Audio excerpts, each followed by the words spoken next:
Hello students, welcome to Judiciary Gold. My name is Radhika Singh Kelwa and I am here with a video how to handle family pressure while preparing for judiciary. I know अभी जो scenario आपके साथ हो गया है कि जो judgement आ गया है सुप्रीम कोर्ट का 3 साल की प्रैक्टिस जिसमें मैंडेटरी कर दी गई है, उसके बाद I have been receiving a lot of messages from you, a lot of queries from you guys stating कि मैम अब क्या करें, कैसे इस चीज़ से हम बाहर आ पाएंगे और कैसे हम अपनी जुडिशरी की प्रिपरेशन जारी रख पाएंगे. फैमिली से भी बहुत ज़्यादा प्रेशर आ रहा है, जहाँ पे फैमिलीज चाहती हैं कि अब आप सेटल डाउन हो जाएं. लड़कियों के लिए स्पेशली जहाँ फैमिलीज चाह रही हैं कि भाई अब शादी कर ली जाए, या फिर लड़कों के लिए भी ऑन द अदर हैंड जहाँ पेरेंट्स चाहते हैं कि अब आप कोई और फील्ड चूज़ कर लो, आप कुछ और करने लग जाओ. तो I have been receiving these types of queries from you guys. तो इसलिए मैंने सोचा कि इस पे एक वीडियो बनाना बहुत ज़रूरी है ताकि इस प्लेटफॉर्म पे इसको आंसर कर दिया जाए. इन दिस वीडियो मैं आपको कुछ ऐसे की पॉइंटर्स आपके साथ डिस्कस करना चाहती हूँ जिसको शायद आप यूज़ करके आप क्या कर सकते हो, आप अपनी फैमिली के साथ फैमिली प्रेशर ना फील करते हुए, है ना, you can manage your preparation with your family by convincing them, right, कि आप जो फील्ड चूज़ कर रहे हो ये आपके लिए बेनिफिशियल है. तो मैं कुछ ऐसे की पॉइंट्स डिस्कस करूँगी जो आपको करना चाहिए. I think if you implement the small changes in your life style और in also to say in your behaviour, तो I think you will be able to finally figure out कि कैसे इस फैमिली प्रेशर को हम handle करें, है ना. सो आइए डिस्कस करते हैं कुछ की पॉइंटर्स जो मैं आपके साथ आज यहाँ पर डिस्कस करना चाहती हूँ. तो सबसे पहली और इम्पॉर्टेंट चीज़ है कम्युनिकेशन. देखो कई बार ऐसा होता है ना कि हमारे पेरेंट्स हमको कुछ बोलते हैं या हमारे फैमिली मेम्बर्स हमको कुछ बोलते हैं और हमें अगर वो बात पसंद नहीं आ रही होती है तो हम क्या करते हैं, हम वहाँ से उठ के चले जाते हैं, राइट. हम वहाँ से उठ के चले जाते हैं या फिर हम गुस्सा हो जाते हैं. We don't talk to our parents, we don't talk to our family members, which is very much wrong.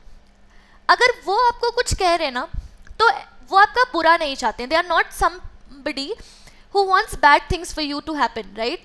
They are somebody जो चाहते हैं कि तुम्हारे साथ सिर्फ अच्छा हो.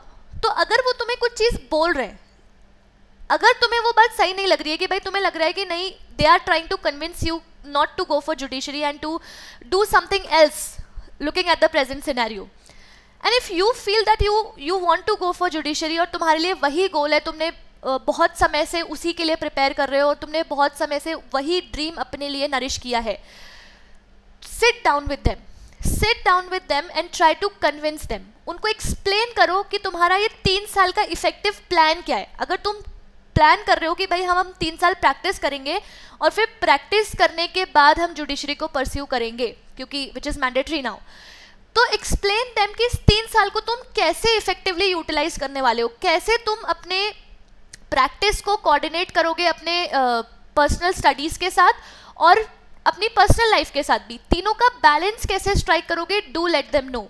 क्योंकि ऐसे कोई भी पेरेंट्स नहीं होते जिनको अगर आप बिठा के समझाएंगे उनको समझ नहीं आएगा आपका पॉइंट ऑफ व्यू भी, right. So explain them your plan for these 3 years. Also try to explain them how is judiciary very much important for you, कि तुमने कैसे इसके लिए बहुत सारा टाइम लगाया है. जैसे बहुत से तुम में से ऐसे बच्चे होंगे जो काफ़ी समय से प्रिपेयर कर रहे होंगे, right. So try to communicate to them that how long you have been preparing and how focused you are. क्योंकि देखो कभी कभार जब माता पिता कुछ चीज़ करने को मना करते हैं तो वो इसलिए भी होता है कि वो देख रहे होते हैं कि हमारा बच्चा उस तरफ इफेक्टिवली काम नहीं कर रहा है. बट अगर तुम्हारे पेरेंट्स तुम्हें इफेक्टिवली उस चीज़ की तरफ काम करते हुए देखेंगे, वंस दे रियलाइज़ कि नहीं हमारा बच्चा बहुत सीरियस है towards this thing, they will stop pressurising you, they will not pressurise you at all, ठीक है. इनफैक्ट वो तुम्हें सपोर्ट करेंगे. सो what I would suggest is make them a part of your journey. कि हमारी जो जर्नी है, जो तुम्हारी जुडिशरी की जर्नी है, उसका पार्ट उनको बताओ. उनको कभी कभी अपडेट्स दो कि भाई हमने इतना पढ़ लिया है, हमारा ऐसी प्रिपरेशन चल रही है, इतने हमने टेस्ट दे दिए हैं, हमारे ऐसे मार्क्स आ रहे हैं, हमारी ऐसी परफॉर्मेंस है. जब आप बहुत सारे ओपन मॉक्स वगैरह देते हैं उनका रिजल्ट्स उनके साथ शेयर कीजिए. तो उससे क्या होगा, they will start developing confidence in you, right. So once they start developing confidence in you, they will start believing in you. और उसके बाद तुम खुद देखोगे कि तुम्हें कोई प्रेशर फील नहीं होगा. सो the very first point is to manage family pressure is try to communicate and convince your family members about your situation, ठीक है. communication is the key. communication नहीं करोगे अगर सिर्फ और सिर्फ ऐसे करोगे कि भाई हमने जो बोल दिया वही हम करना चाहते हैं, दैट विल बी रॉन्ग, ठीक है. Make them the part of your journey is the first point that I would like to say. Second, अब कभी कभी क्या होता है ना कि आप अपने फैमिली मेंबर्स को कन्विंस कर लोगे लेकिन आप खुद अपना पर्पस भूलने लगते हो. तो एक बार जब तुम खुद अपना पर्पस भूलने लगते हो ना कि भाई तुमने जुडिशरी क्यों किया था या क्यों तुमने as a career option choose किया था, तुम जब वो भूलने लगते हो तो यू माइट गेट डिविएटेड, है ना. जैसे अब ये एक लंबा टाइम है आपकी प्रिपरेशन की जर्नी में, जब आपको क्योंकि अब आप 3 साल आपको प्रैक्टिस ही करना है, तो अब लंबे टाइम तक आपको फोकस्ड रहना बहुत बहुत बहुत ज़्यादा इंपॉर्टेंट है. क्योंकि इस एग्जामिनेशन में वैसे भी फोकस वाज द की कि भाई कितना आप फोकस रहते हैं, कितना आप डेडिकेटेड रहते हैं, कितनी आप कंसिस्टेंसी मेंटेन करते हैं, वो इस एग्जामिनेशन में वैसे भी बहुत ज़्यादा ज़रूरी था. और अब क्योंकि टाइम पीरियड थोड़ा सा बढ़ जाएगा तो उस कारण से हो सकता है कभी कभार यू माइट फील कि भाई हम डिविएट हो रहे हैं, हम नहीं पढ़ाई कर रहे हैं या हम कुछ और कामों में ज़्यादा लग रहे हैं. उस टाइम अपने आप को रिमाइंड करो कि तुमने क्यों, why did you choose this as a career, क्यों तुमने जुडिशरी को ऑप्ट किया था, क्या तुम्हारा पर्पस था उसके बिहाइंड का, क्या तुम जस्टिस सर्व करना चाहते थे, क्या तुम अपने आप को एक सिक्योर जॉब में देखना चाहते थे, क्या तुम अपने फैमिली मेंबर्स को प्राउड करवाना चाहते थे. What was the main focus point जिसकी वजह से तुमने judiciary as a career choose किया था. Remind your self of that.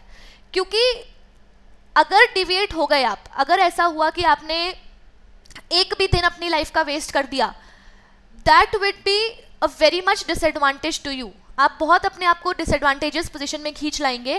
क्योंकि हर एक बच्चा प्रिपेयर करा, जो सिंसियरली जुडिशरी के लिए प्रिपेयर करते हैं ना, वो सिंसियरली हर एक दिन को इफेक्टिवली यूटिलाइज करते हैं. तो अगर तुमने एक भी दिन वेस्ट कर दिया तो तुम बहुत सारे बच्चों से पीछे चले जाओगे.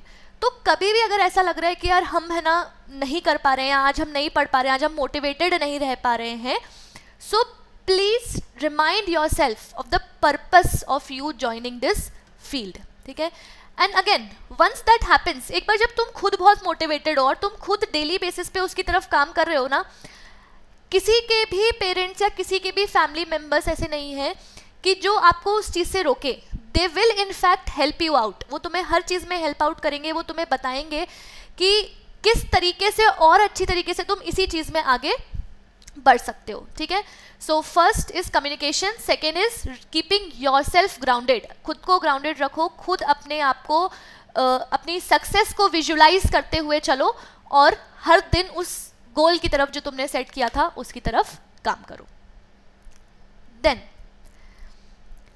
Next is stay connected with like minded people and people who motivate you. अब इससे मेरा कहने का क्या मतलब है, लाइक माइंडेड पीपल का मेरा मतलब है जो आप ही की तरह प्रिपरेशन कर रहे हैं. ठीक है. क्योंकि ये जो स्थिति आई है कि भाई अब 3 साल की प्रैक्टिस करना मैंडेटरी है, उसके बिना आप एग्जामिनेशन नहीं दे सकते, सिर्फ तुम्हारे लिए नहीं है, सिर्फ एक बच्चे के लिए ये प्रॉब्लम नहीं है. राइट. ये हर जो तुम्हारे जैसे बच्चे थे जो प्रिपरेशन कर रहे हैं उन सबके लिए यही सेम प्रॉब्लम उनके सामने खड़ी हुई है. तो आपको उनसे बातें करना चाहिए, आपको उनके साथ अपने एक्सपीरियंसेस शेयर करना चाहिए, उनसे उनके एक्सपीरियंसेस लेना चाहिए. ठीक है. कोशिश करो, you can also go for group studies कि भाई हम ग्रुप स्टडीज़ कर रहे हैं जहाँ पर हम लोगों के साथ मिलकर बैठकर पढ़ाई कर रहे हैं. तो उससे क्या होगा ना, उससे बाकी जो नेगेटिव थॉट्स हैं, जो अगर कहीं फैमिली से प्रेशर आ रहा है या कहीं से भी कुछ चीज़ हो रही है, तो वो नेगेटिव थॉट साइडलाइन हो जाएंगे and you will be more focused towards your studying only. तो ये आप कर सकते हो.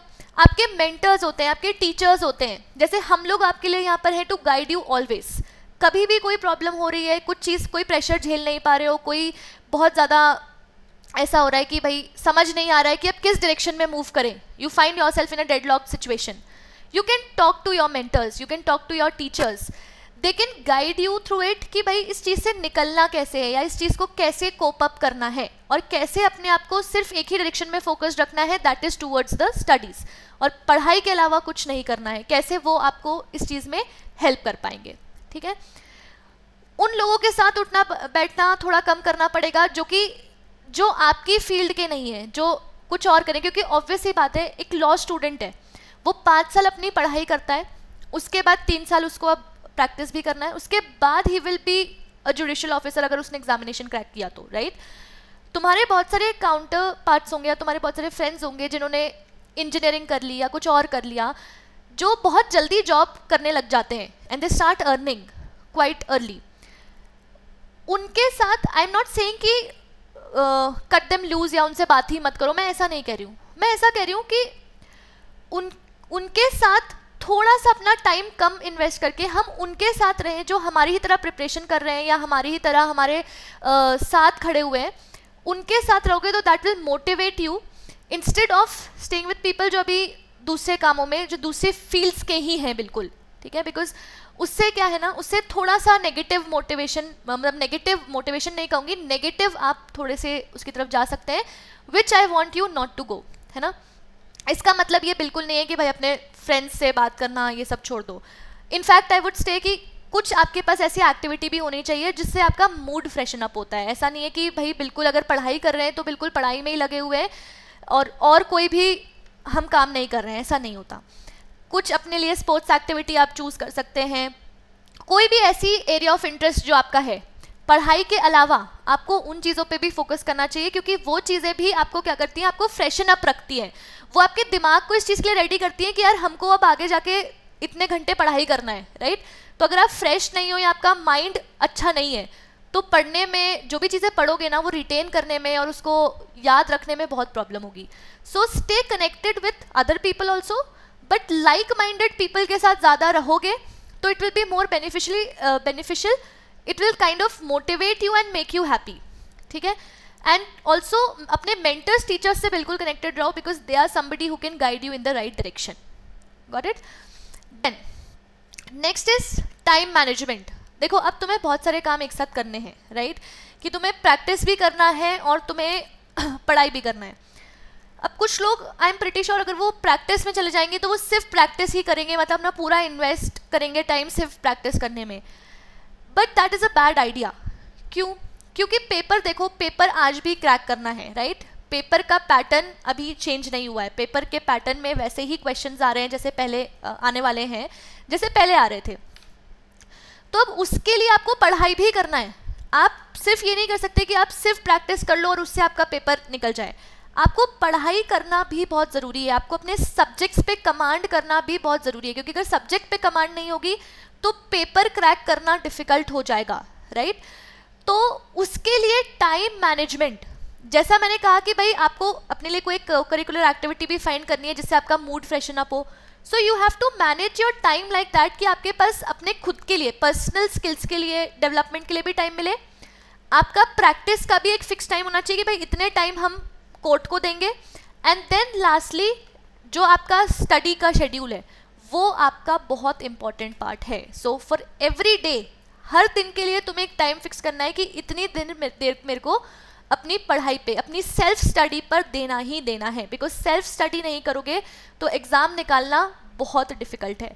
तो सेल्फ स्टडी क्योंकि हमें करना है, उसका रिविज़न भी करना है, इसलिए मैं कहूँगी कि इसका एक प्रॉपर टाइम टेबल होना चाहिए आपके पास। हर चीज़ के लिए आपके आवर्स फिक्स्ड होने चाहिए कि भाई इतने घंटे हमें अपनी प्रैक्टिस को देना है, इतने घंटे में पढ़ाई को देना है, इतने घंटे हमें अपनी पर्सनल लाइफ को देना है। इफ़ यू फिक्स दैट, आपका टाइम मैनेज हो जाएगा, ठीक है। Then last is criticism should be taken constructively. देखो 4 लोगों का काम है 4 बातें करना, है ना, वो तो करेंगे, पर उनको छोड़ दो, उनको इग्नोर करो। वो ऐसे लोग हैं जिनकी बातें नहीं सुननी चाहिए। बट हमारे फैमिली मेम्बर्स, जिसमें भी मैं बात कर रही हूँ हमारी इमीडिएट फैमिली, जो हमारे माता पिता होते हैं, राइट, अगर वो तुम्हें क्रिटिसाइज कर रहे हैं किसी भी चीज़ के लिए, so that is coming from care वाला एटीट्यूड, क्योंकि वो तुम्हारी केयर करते हैं इसलिए वो तुम्हें क्रिटिसाइज कर रहे हैं। उनका पर्पस तुम्हें नीचा दिखाना या उनका पर्पस तुम्हें कुछ बुरा फील कराना नहीं है, right. They are criticising you because they care and they want to see you grow in life. So you should also take that criticism constructively, अपने बेनिफिट के लिए उसको यूज़ करो। अगर पेरेंट्स कुछ कह रहे हैं कि भाई तुम ये नहीं कर पा रहे हो, उसको कंस्ट्रक्टिवली अपने अंदर इम्बाइब करके और उसको देखो कि हम इनको करके दिखाएंगे। हम, अगर उनको लग रहा है, अगर वो आपको बोल रहे हैं कि भाई तुम पढ़ाई नहीं कर रहे हो, तो वो तुम्हें क्रिटिसाइज इसलिए नहीं कर रहे क्योंकि वो चाहते हैं कि तुम पढ़ाई ना करो, वो तुम्हें क्रिटिसाइज इसलिए कर रहे हैं ताकि तुम पढ़ाई कर लो। So always use their criticism in a positive way, है ना, कि कोई भी अगर तुम्हें क्रिटिसाइज कर रहा है उसको अपने दिमाग पे इम्पैक्ट मत होने दो। मैं बहुत सारे इनफैक्ट बच्चों को देखती हूँ जो क्या करते हैं कि अगर उनको किसी ने कुछ बोल दिया तो they start feeling very bad about it, they take it to the heart and उसके बाद उसी के बारे में सोचते रहेंगे पर उस पर वर्क नहीं करेंगे, which is a very wrong approach. किसी भी चीज़ को दिल से इतना नहीं लगाना चाहिए कि वो आपकी ग्रोथ हैम्पर कर दे।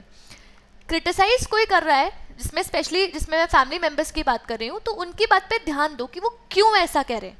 अगर वो कह रहे हैं आप ये नहीं कर रहे हो तो क्यों वो ऐसा कह रहे हैं, उसके बाद उस चीज़ पे काम करो।